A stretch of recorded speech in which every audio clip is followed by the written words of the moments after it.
in my life, this is my time. Step up, rise up, fight first, bring it on.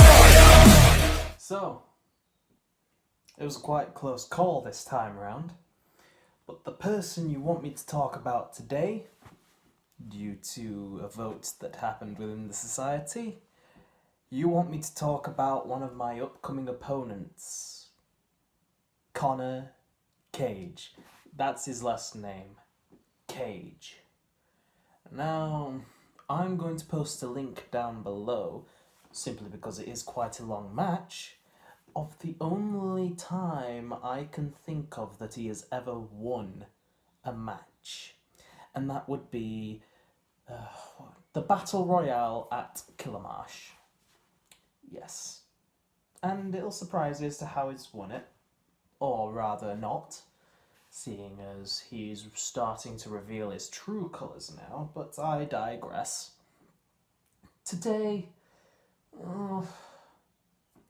where did I first meet him?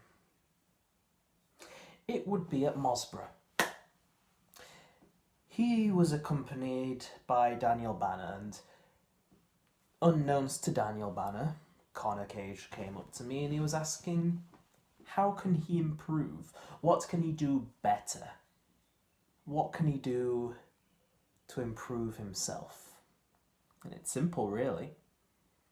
And it seems like he's taken some of my advice on board. Become ruthless. Look at what you want and take it. And do not give up for it. Now, granted, he didn't do too well on the day. He lost all 3 of the matches that he was in. However, he gave it his all for his poor skill level. And I saw him a couple of other times after that. But then he kind of disappeared after Killamarsh. Hadn't really seen him again for a while. But it looks like now he's planning to come back because he's the same person who challenged me for my open challenge for the Cruiserweight title. What can I say about him? Other than he soaks up knowledge very quickly. And I've seen how he works. He's always jotting notes down. He's always writing stuff whenever I see him. He's always observing. He's always looking at how to improve. Now, he is an especially dangerous person to go up against if he applies all of that to himself. And he looks at himself and he goes, how can I use all of this? Because he becomes what I like to class as a composite wrestler. Much like I am. A composite wrestler looks at the best of the best, takes it all together and turns it into something magnificent, just like I have. The difference is that I've been applying my knowledge and my constant learning every single event. He has not. That will make a difference. He won't have the in-ring experience like I do to be able to adapt to certain situations. Because you can write down whatever you want. You can make plans for whatever you want. But the moment that something doesn't go your way, you've got to think up of something on the spot. And you've got to think of something that's going to change that match back into your outcome for you to win. Now, you may have a 10-step guide on how to beat me, Cage. But does your 10-step guide involve anything to do with what happens if steps 1 through 10 don't work?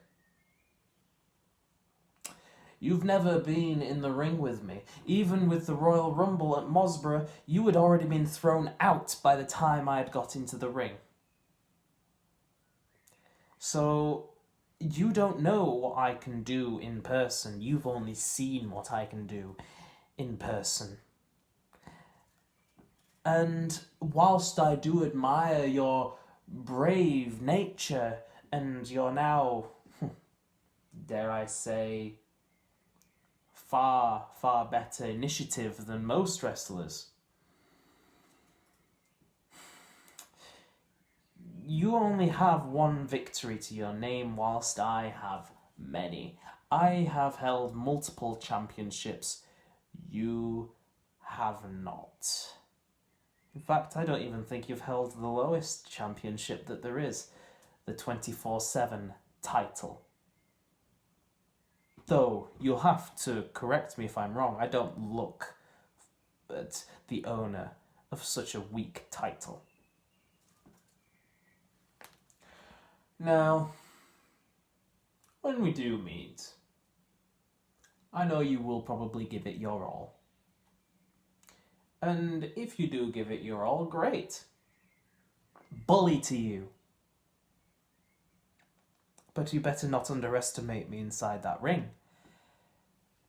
Because there's very few people I underestimate myself, even the people that I do not like, that I hate and despise.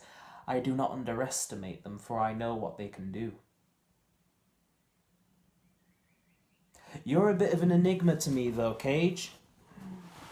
I've not seen the full extent of what you can do. I've not seen how you fight. Are you a brawler? I doubt you're a powerhouse. Are you more of a technician? Do you fly off the ropes and everything that you can get your hands on? Or are you like me, where you can be a mixture of things depending upon the situation? That's the one thing that nobody's quite got pinned down with you. And that's probably your only advantage throughout all of this. But I'm a quick adapter, so unless you can take me out within 5 minutes, which I very much doubt, you're going to be on the back foot for the entirety of the match. And I'm not going to hold back whatsoever. After all, when you'll be seeing the kind of title that I'm going to be using as the replacement for the current Cruiserweight Championship, which I have to say, for a Cruiserweight Championship, you must not have really been thinking about it that much, Lawrence, because on the front it says Tag Team Champions, not Cruiserweight Champion. So the championship that I'm getting is going to represent that of a true Cruiserweight Champion. It's going to definitely show the colours of royalty, the colours of prestige and respect. Colours that suit me to a T. And Connor, you're free to come after it, but you're only going to get this one chance outside of the tournament. And if you don't do well in that tournament, you won't get that second chance. So use this time wisely.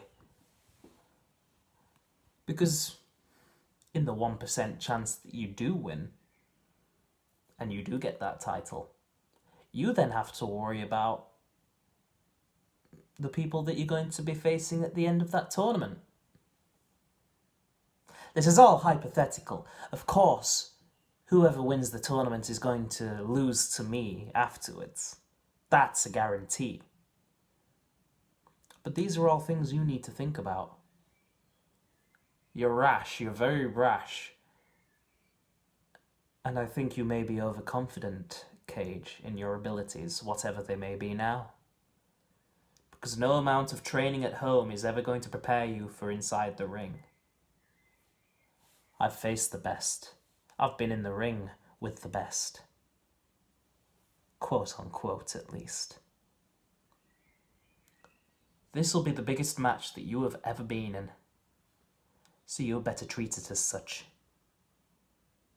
And if you don't, you're going to pay for it fully.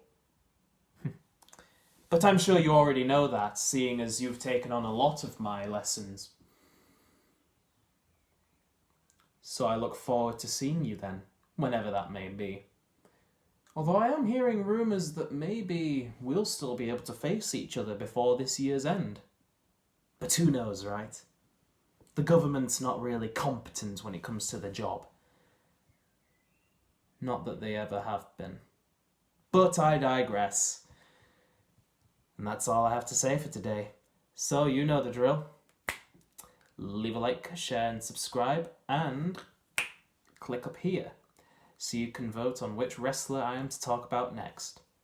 I will say I'm starting to run out of wrestlers I can talk about, so I may have to change up the talks slightly. So if you want me to review matches, or if you want me to say, I don't know, talk about certain events that have happened within SWF, talk about certain factions as a whole, or maybe even rank some wrestlers within SWF, feel free to comment down below and I'll make sure to do my best to accommodate. This has been Remus Talks, and I'll see you all in the next episode.